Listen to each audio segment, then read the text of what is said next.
இந்தப்பா, சென்னையில வடகரி செட் தோசை ரொம்ப ஃபேமஸ் தெரியும்ல.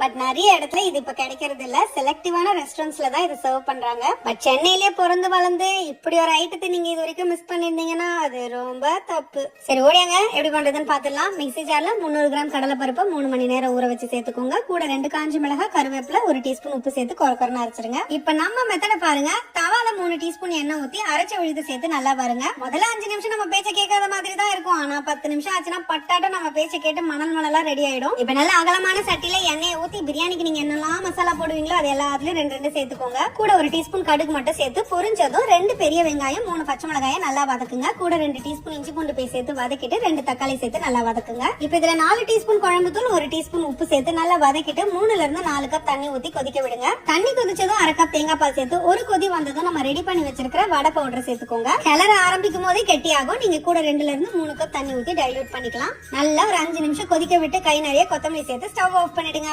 Matter over. இது ரொம்ப சிம்பிள் மெத்தட். ஆனா வடகரினா வடையை சுட்டுதான் நாங்க செய்வோம் அப்படின்னு நீங்க சொல்றதா இருந்தா அப்படியே செஞ்சுக்கலாம். இத பாருங்க, நம்ம செட் தோசை சும்மா கமன்னு ரெடி ஆயிட்டு இருக்கு. இந்த செட் தோசைக்கு மாவு எப்படி ரெடி பண்ணணும் அப்படின்னு உங்களுக்கு தெரிஞ்சுக்கணுமா? கமெண்ட்ஸ்ல ரெசிபின்னு போடுங்க. காலைக்குள்ள ஒரு 500 கமெண்ட் வந்துருச்சுன்னா ஃபர்ஸ்ட் வேலையை எடிட் பண்ணி காலையிலே போட்டுருவேன்.